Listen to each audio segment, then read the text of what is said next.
Alors, c'est le moment de répondre à vos questions de la FAQ, donc bienvenue dans cette FAQ qui du coup a lieu sur la chaîne de Best of, voilà, dans un contexte un peu plus informel, un peu plus intimiste quelque part, sans oublier malgré tout les bonnes recettes. Je vais donc répondre à certaines de vos questions, sélectionnées sur la chaîne de Best of YouTube, sur la chaîne principale et sur Discord, là vous avez suggéré quelques questions, j'imagine qu'on en reparlera en stream aussi. Le bilan financier sera disponible dans une autre vidéo, tout simplement parce que c'est compliqué que je vais à présent dissocier les deux, voilà, tout simplement.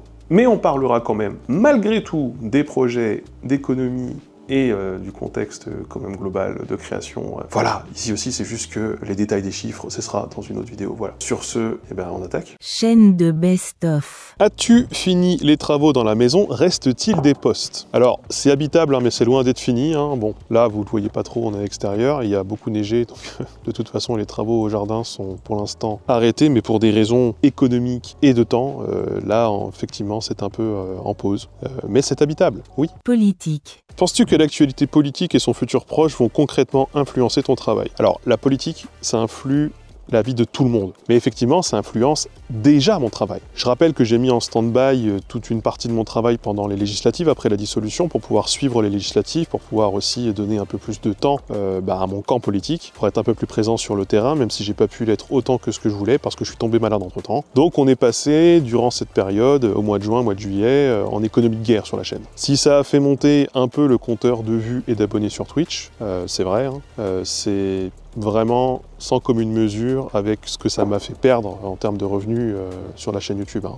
Ça ne compense absolument pas du tout et de très loin. Sinon, la politique, ça influe également mon travail parce qu'être politisé, ça a un impact très concret sur mon quotidien. Être politisé, l'assumer publiquement quand on est un créateur de contenu sur Internet, c'est prendre des risques, y compris sur le plan économique. Ça structure son audience différemment. Et dans mon cas, ça donne aussi des sujets, hein, comme celui qui vient de sortir sur la chaîne principale, faut-il plaire ou déplaire à tout le monde pour marquer son époque, qui sont vraiment très inspirés de ça, parce que c'est vraiment à l'intersection entre l'histoire, le social, la création, la notoriété, la politique, etc. Et ça va donner aussi une très grosse vidéo à sortir en début d'année prochaine sur ce même sujet, en tout cas dans un sujet qui est très en rapport. J'aime beaucoup tes analyses politiques, le temps de répondre, etc. Est-ce que parfois t'es emmerdé sur les réseaux sociaux pour tes prises de position, même pour tes vidéos politiques?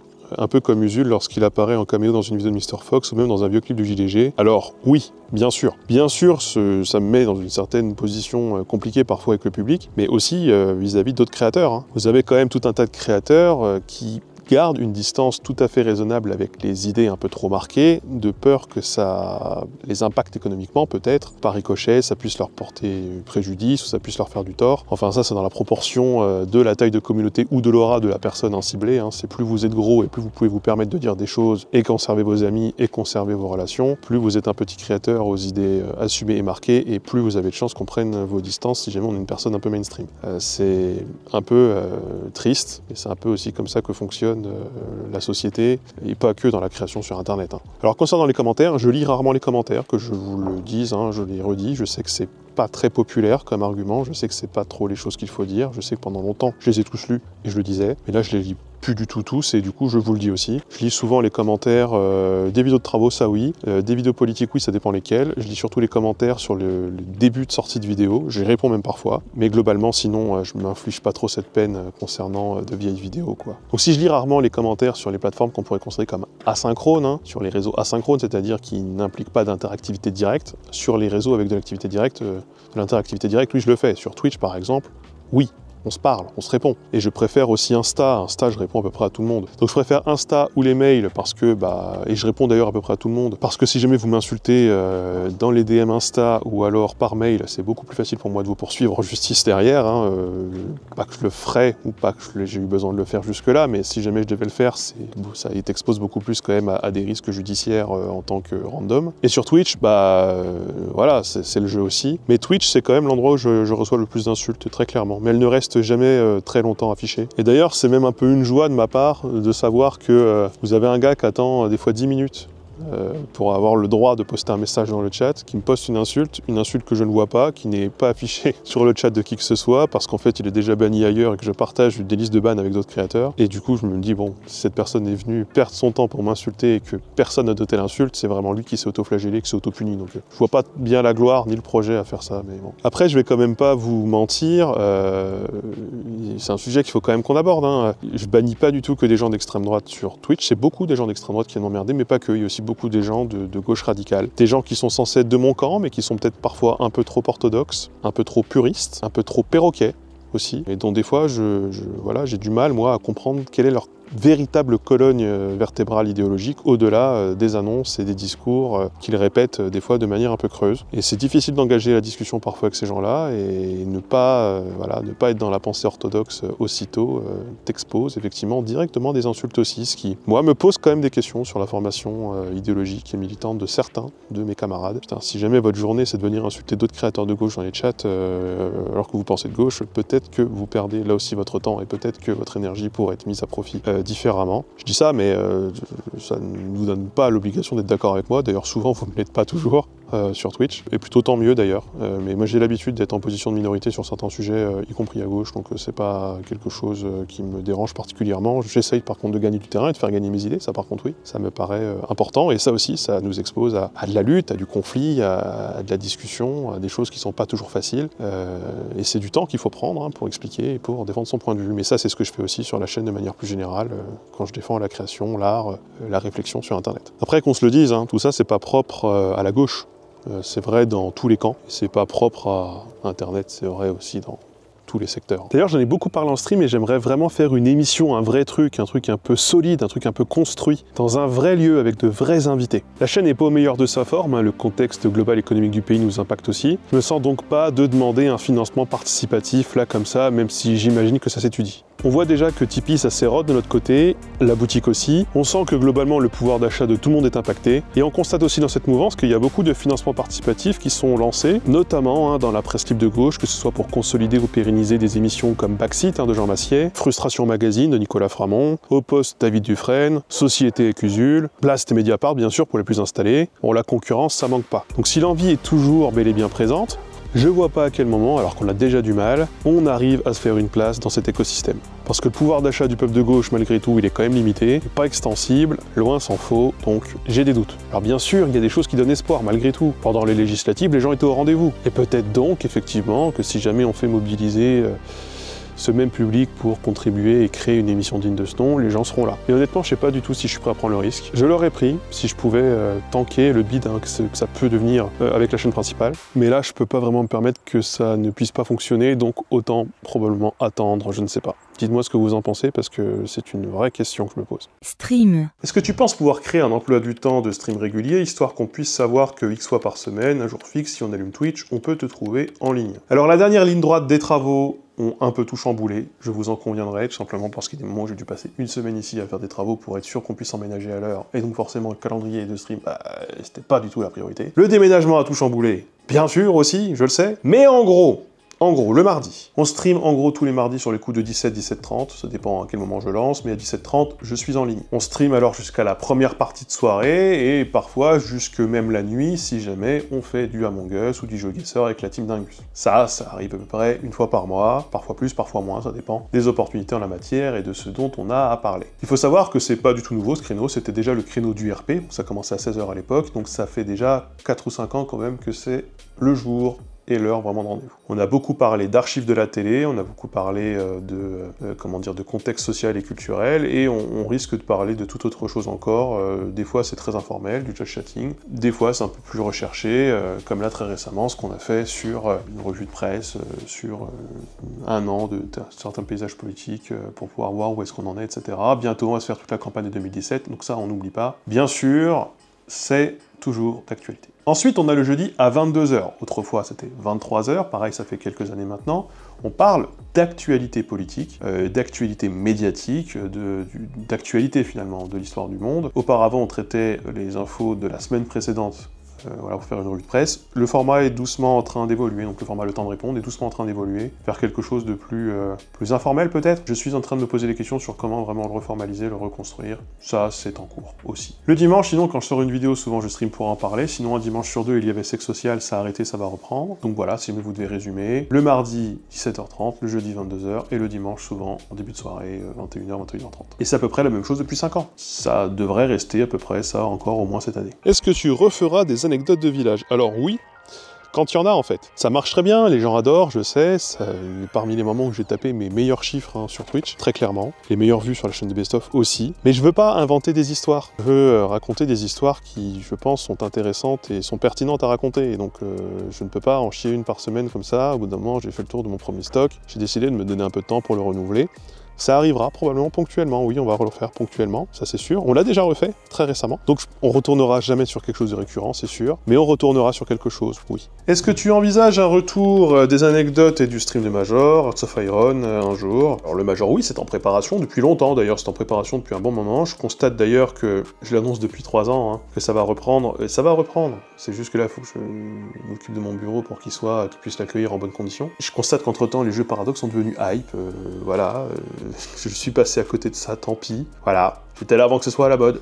Oui, mais bon là je manque de temps et de moyens parce que j'ai quand même envie de faire les choses un minimum construit, un minimum voilà, avec des intervenants, des rebondissements. C'est pour ça que je préfère avoir moins d'heures, mais condenser vraiment ces heures et qu'elles soient vraiment dynamiques. Donc là il me faut tout un setup avec une autre caméra pour que je puisse me mettre une caméra, enfin un fond vert, ou juste me tenir debout à côté de l'ordi tout en pouvant prendre le son, etc. Tout ça, ça suppose tout un tas d'ajustements et de réalisations en fait en live de ce que je suis en train de faire. C'est pas le même setup quoi, c'est sûr, c'est plus compliqué, c'est long à mettre en place. Mais c'est pas oublié du tout, Sauf que là mon bureau actuellement c'est mon débarras, vous allez le voir, mais actuellement pour l'instant, y a le bordel, il y a des planches en bois, il y a des outils, il y a des cartons, ça on met tout ça là en attendant parce qu'on a nulle part où les mettre. Donc nécessairement, ça m'empêche aussi de pouvoir lancer à plein potentiel certains formats qui nécessiteraient un peu plus de place. Bon, on va pas se mentir entre nous, Twitch c'est un gouffre en temps, en argent, de très loin, mais bon je le fais parce que j'aime bien, je le fais pas parce que ça me fait réussir ou parce que ça me fait des super stats, ça vous l'avez compris depuis très longtemps. Tout le monde l'aura compris au vu du planning, au vu des sujets et au vu de ce magnifique potentiel gâché qu'a pu être la chaîne à pas mal de moments et peut-être encore. Donc oui, on va reprendre les choses. Sexe social, déjà, un dimanche sur 2, ça va revenir.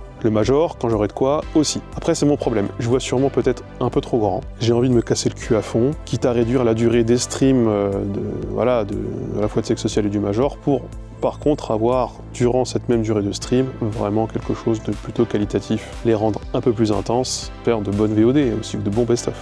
Ça rentre beaucoup en considération. Ça c'est clairement l'objectif pour le Major notamment, et je sais que c'est pas le meilleur moyen d'occuper le terrain, surtout quand tu stream. C'est peut-être même le pire moyen d'occuper le terrain. Alors je sais que je demande beaucoup de patience, mais je fais les choses quand je valide 3 conditions. L'envie, le temps, les moyens. Alors j'ai bien conscience que ça me fait louper souvent le train de live du moment, comme là avec les jeux Paradox ou avec le RP. J'en faisais avant et à chaque fois je me suis arrêté quand ça a commencé à devenir intéressant, à devenir une trend et où tout le monde s'est mis à en faire. Mais bon, je ne fais pas les choses encore une fois quand j'ai pas envie de les faire, quand je n'ai pas le temps, quand je n'ai pas les moyens. Je n'aurais certainement pas fait ces choses à contre-cœur. Je garde aussi Twitch à très bonne distance, honnêtement. J'évite l'aliénation, j'ai pas envie d'y bouffer toutes mes heures, j'ai pas envie de laisser tomber mes projets qui sont hors du direct, parce que ce sont quand même ceux qui me tiennent le plus à cœur. Et mine de rien, c'est même ce qui me fait manger, même si le CPM a tendance à baisser. Peut-être que j'aurais raison aussi de tout arrêter YouTube, de me lancer à fond sur Twitch tous les jours. Alors certes, j'ai fait 2 OP en 7 ans sur Twitch, mais si jamais j'avais ne serait-ce que l'une d'elles par mois, je vivrais bien mieux et bien plus confortablement que actuellement sur YouTube. Ça c'est sûr. Mais sur le plan créatif et sur le plan de la santé mentale, je pense que j'y perdrais quand même pas mal. Donc c'est une question que je me suis jamais vraiment trop posée, mais c'est une question que beaucoup de youtubeurs se posent et se sont posées au cours des dernières années. Je pense que ça n'aura échappé à personne. C'est sûr que c'est beaucoup plus lucratif quand on s'y met à fond et que ça prend. Twitch. Chaîne principale. Tu as parlé d'une vidéo sur les couleurs il y a quelques années. Est-ce que c'est toujours en projet? Alors non. Très honnêtement non, j'en avais parlé il y a quelques années, mais savez-vous que cette vidéo à la base avec les couleurs était prévue avec Léo Grasset, autant dire que c'était vraiment plus d'actualité. Là j'ai 6 autres vidéos à sortir au moins entre temps. Je suis pas sûr que le sujet soit si pertinent, même s'il est effectivement très porteur, très traité dans les médias, etc. Mais moi il m'emballe moins.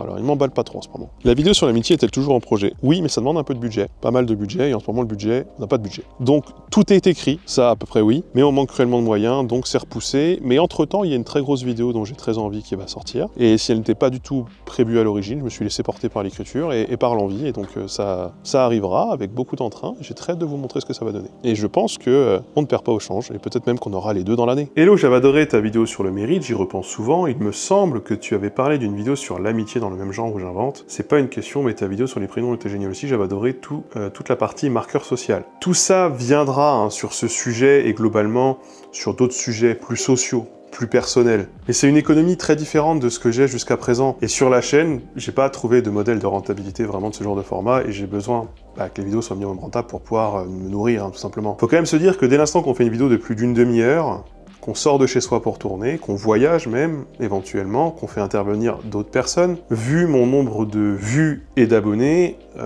on creuse un trou en fait. Donc dans ces cas-là, soit on s'associe à une marque, un partenaire, etc., qui pense que le sujet est intéressant et qui veut cofinancer, bon ça on l'a déjà fait à plusieurs reprises, par exemple la vidéo Faut-il bien plaire à tout le monde d'Egalmeister très récemment sortie, voire carrément on monte un gros projet ensemble, où moi je fais une grosse proposition de sujet face à une institution qui elle cherche des personnes pour pouvoir traiter d'un sujet qui correspond à ce qu'ils aimeraient voir traité. Ça a été le cas sur l'Ambra par exemple, ils avaient un truc sur la mémoire de manière générale, et moi je leur ai pris vraiment l'axe de oui mais les langues elles évoluent, etc. Donc là j'ai monté une très grosse vidéo d'1h30 en rapport avec ça, où là forcément on avait les moyens d'embaucher des gens, ça nous a permis vraiment de traiter le sujet très très profondément. Et puis sinon, on fait des OP de manière classique sur des vidéos un peu plus classiques, et avec l'argent qu'on récupère ici et là, à la fin on monte une petite enveloppe, et avec cette enveloppe on finance les projets qu'on aime bien. C'est en partie ce que j'ai fait sur la vidéo sur Star Wars, parce que même s'il y avait du CNC, ça ne compensait absolument pas tout le budget que ça allait me coûter, en fait. Et là, on constatera que ce sont les vidéos qui ne marchent pas forcément toujours très bien, ce sont les vidéos qui me plaisent et dont je suis fier, mais c'est pas les vidéos qui marchent le mieux. Donc en ce moment, comme la tendance économique n'est pas totalement réjouissante, et qu'on se pose encore beaucoup de questions, que ce soit nous en tant que société, en tant que Linguisticae, sur l'avenir sur YouTube, que même de manière générale, le contexte économique global, faut bien le comprendre, on va dire que ça ne nous incite pas, nous, à trouver le moyen de financer ce genre de vidéos, monter ce genre de projet, mais surtout, ça n'incite personne dans ce milieu, notamment ceux qui pourraient financer, à franchir le pas. Et donc ça, forcément, c'est compliqué, quoi. Ça rend les choses plus difficiles. Même question chaque année, mais quelle nouvelle d'une vidéo sur une des langues régionales, une collab à venir avec Parpaillon Blao. Alors je suis en discussion avec une structure un peu plus importante que ma chaîne YouTube pour faire ce genre de vidéo, a priori. J'ai très envie d'achever enfin ce vieux serpent de mer, que je vous promets depuis longtemps, mais force est de constater, il faut que je me rende à l'évidence. Par rapport à l'audience que je fais sur ma chaîne YouTube, l'argent que ça coûte, et ce à quoi les gens sont prêts à mettre en face pour m'aider à financer le projet, c'est impossible. En l'état, c'est impossible, quoi qu'il arrive. Et ce sera de moins en moins possible, surtout avec l'inflation, la réduction des budgets culture, le dégraissement et la politique actuelle qui n'est clairement pas dans le financement de la culture, de l'histoire, du patrimoine. On n'en est pas là en ce moment. C'est vraiment pas du tout le temps économique et le temps politique qui correspond à cela. Mais j'ai pas lâché pour autant, donc on va essayer de faire ça autrement. Mais je ne pense pas que ce sera sur ma chaîne YouTube ou que ce sera sur la chaîne principale ou que ce sera comme je l'imaginais avant. On risque de refaire les choses différemment. Achèteras-tu le nouveau dictionnaire de l'Académie française ? Bien sûr, c'est évidemment bien sûr prévu que j'en parle. Pourquoi je ne réagis pas à l'actualité à chaud alors qu'il y a un moment en ce moment? C'est parce que à chaque jour, une nouvelle dinguerie, et que je préfère prendre mon temps et analyser toutes les dingueries a posteriori avec un peu de distance, plutôt que rentrer dans le vif du sujet et sortir ma vidéo 2 jours avant une bombe que personne n'avait vu venir. Je prends un risque, celui que l'Académie corrige une bonne partie des définitions de son dictionnaire. C'est pour ça que je commande la version papier, parce que pour le coup c'est imprimé dedans, et ça, a priori, ils vont pas les faire réimprimer. Pas tout de suite. As-tu envie de reprendre des vieilles séries de vidéos? Alors, je réfléchis plus tellement en séries de vidéos aujourd'hui, désormais, clairement. Alors tout est possible, mais il faut vraiment pas s'attendre à ce que je reprenne de vieilles recettes, très invraisemblables. Donc les vieilles constructions, les vieux costumes, les vieux sets, non. Ça, fini. Le monde a évolué. Est-ce qu'il est prévu d'avoir des grosses vidéos se focalisant sur des langues comme avant celles sur l'espéranto, les langues juives, des racines des langues, etc., sans forcément faire du langue focus? Alors j'ai parlé du roumain, récemment, j'ai parlé des Avars aussi. Alors c'est vrai que, selon moi, ce sont des grosses vidéos qui focalisent pas tellement sur comment ces langues sont parlées, ce à quoi elles ressemblent, que sur vraiment un aspect historique, social, un peu plus...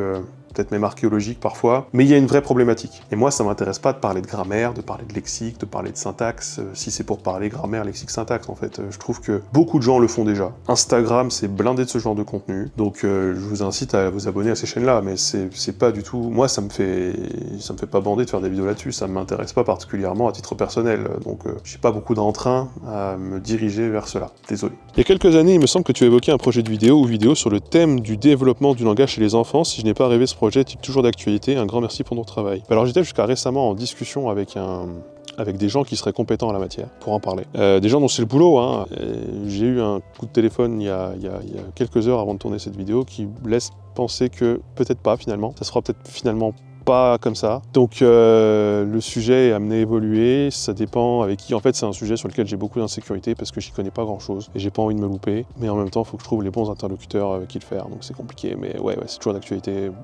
une actualité à long terme, on va dire. La chaîne a bientôt 10 ans et donc je commence quand même à avoir pas mal de contacts institutionnels. Alors beaucoup ne donnent rien, c'est le principe même du montage de projet. Je dirais que sur à peu près une dizaine de dossiers montés, il y en a peut-être un qui donne vraiment quelque chose. Donc j'essaye le plus possible de sortir du cadre strict de YouTube, qui est quand même très contraignant et qui devient peut-être avec le temps plus une prison qu'autre chose, même si pendant longtemps on a défendu sa liberté. Et donc je démarche soit moi-même, soit via Ilgard, l'agence qui me représente, pour avoir des partenaires intéressants et pertinents. Donc une partie des projets dont je parle depuis longtemps ne seront probablement pas destinés à la chaîne YouTube, à la mienne, peut-être même qu'ils ne seront jamais diffusés ici, ou alors en partie, qui sait, bref, en termes de diffusion, ça c'est vrai que j'ai fait sauter pas mal de verrous. Conlang. Envisages-tu la création d'autres langues et ferais-tu d'autres vidéos sur le sujet? Alors une série de vidéos est tout à fait en cours de tournage sur ce sujet, mais c'est une grosse série de vidéos qui sera sur la chaîne de Best Of. Donc cette chaîne-là, parce que du coup maintenant les FAQ sont sur la chaîne de Best Of. On va voir ce que ça donne, mais alors là je m'attends pas du tout à ce que ça marche en termes de vues. Je m'attends vraiment par contre à ce que ça apporte une aide très précise, très manquante sur ce sujet, à ceux qui sont intéressés par ce sujet. Perso. Toujours pas d'explication sur ton tatouage, celui-là? Je peux juste vous dire que ça veut dire peu fin quoi ça. Voilà, démerdez-vous avec ça. Tu es plutôt soupe rouge ou soupe verte? Soupe jaune, potiron, banger. As-tu des t-shirts blancs? Là non, je crois pas que j'en ai beaucoup. Des blancs unis, non, mais j'en ai. Y a-t-il un mur blanc dans ta maison? Alors presque, regardez, là on a du blanc. Alors c'est pas tout à fait du blanc parce que c'est jamais du blanc quand vous faites une peinture dans une maison, vous avez des nuanciers de blanc. Sachez même que celui du plafond et celui du mur, ce n'est pas le même. Honnêtement, ça se voit pas. On dirait vraiment le même. Gestion. Vous êtes combien à bosser sur la chaîne maintenant? Alors c'est difficile à dire. Vous savez quoi? On va prendre le temps de tout résumer. Donc, Linguisticae d'un côté, où à plein temps, il y a moi et Léa, la monteuse. Donc Léa, elle s'occupe du montage et du remontage, elle fait quasiment tous les best-of. Mais on pourrait vraiment pas du tout résumer son travail à ça, il est beaucoup plus vaste, je pense. Elle passe peut-être d'ailleurs plus de la moitié aujourd'hui de son temps sur la chaîne principale. Elle a aussi un rôle de conseil sur les projets, elle formule des retours, parfois elle prend la caméra, et j'espère bientôt pouvoir lui donner une plus grande implication sur des projets créatifs, en espérant que ceux-ci arrivent à terme. Ce sont quand même des plus gros projets qui nécessitent plus de monde. Et là, ce sera peut-être l'occasion de la voir un peu plus. Ensuite, on a ponctuellement des co-auteurs. Bon, en réalité, pour l'instant, il n'y en a eu qu'une, c'est Kalian, vous l'avez déjà vu sur la chaîne, et j'espère qu'elle reviendra, normalement c'est prévu, si elle est toujours partante, évidemment, pour le courant 2025. On aura également un second co-auteur qui interviendra pour 3 vidéos sur des sujets que je ne maîtrise absolument pas, mais dont il est spécialiste. Ça, vous le verrez très vite, vous le verrez à l'écran de toute façon, donc on n'y aura même pas besoin d'y revenir. En annexe, on a aussi les podcasts, on a Rodimus par exemple, qui s'occupe du montage et du mixage du podcast, parce que tous les podcasts sont réécrits, remontés, enrichis, ils sont enregistrés à part. J'avais vraiment voulu avoir un format avec une identité propre, quelque chose vraiment à raconter, quelque chose de différent. Donc j'ai pris quelqu'un de compétent pour cela. Donc forcément, c'est une façon de faire qui coûte beaucoup plus cher. Je commence à avoir un pattern dans tout ce que je fais, à trop vouloir faire les choses bien peut-être. Mais je vous conseille d'aller voir quand même, parce qu'il y a des épisodes qui sont vraiment enrichis, quoi. Et puis sinon, on a les remontages Insta, TikTok, Facebook, etc. là qui vont être réintégrés en interne pour être gérés directement dans la boîte. De l'autre côté, il y a Ilgard. Alors Ilgard, c'est l'agence de gestion de droit, de gestion de talent, de gestion de société, de négociation de partenariat, c'est un peu vaste, dit comme ça. C'est une société où je suis associé, je suis minoritaire, donc avec des amis, donc forcément c'est un petit privilège, et du coup j'ai délégué tout mon administratif à cette société. Alors, si ça vous intéresse vraiment, on a prévu d'en parler un peu sur les réseaux sociaux de Ilgard directement, pour, si vous êtes intéressé précisément par la gestion, la création de société, la négociation de contrats, comment ça marche, les coulisses de YouTube, de l'influence de manière générale, d'ailleurs je ne fais pas du tout que de YouTube, la création sur internet aussi, bref, tous les trucs dont j'ai voulu me débarrasser, quoi, mais donc j'aime quand même malgré tout pas mal parler, je vous mettrai un lien. En dehors de YouTube. As-tu un nouveau projet de livre? Et si oui, sur quoi? Oui, et c'est un projet de livre que je reprends, qui date d'avant Les mots sont apatrides, le bouquin qui sortait l'année dernière, qui date d'avant Les autres ne savent plus écrire, qui était le bouquin auto-édité.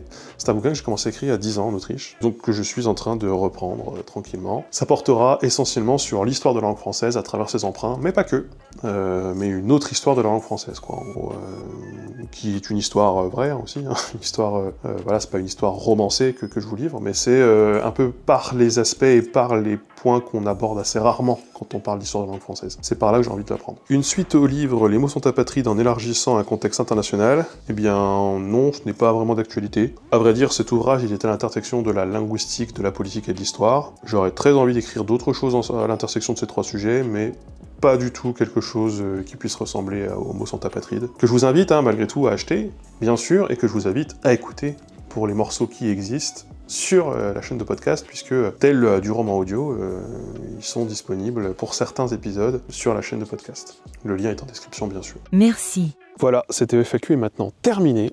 J'espère qu'elle vous aura plu. Je vous invite sinon à venir en stream, du coup, ce dimanche, pour venir en parler, voilà, sur les coups de 21h, je pense. Et on répondra et on parlera de toutes les autres questions dont on n'a pas pu aborder. Et on fera peut-être même un best-of de ces questions-là, toutes celles qui ont été oubliées ou qui sont passées à travers les mailles du filet. Sur ce, bonne soirée.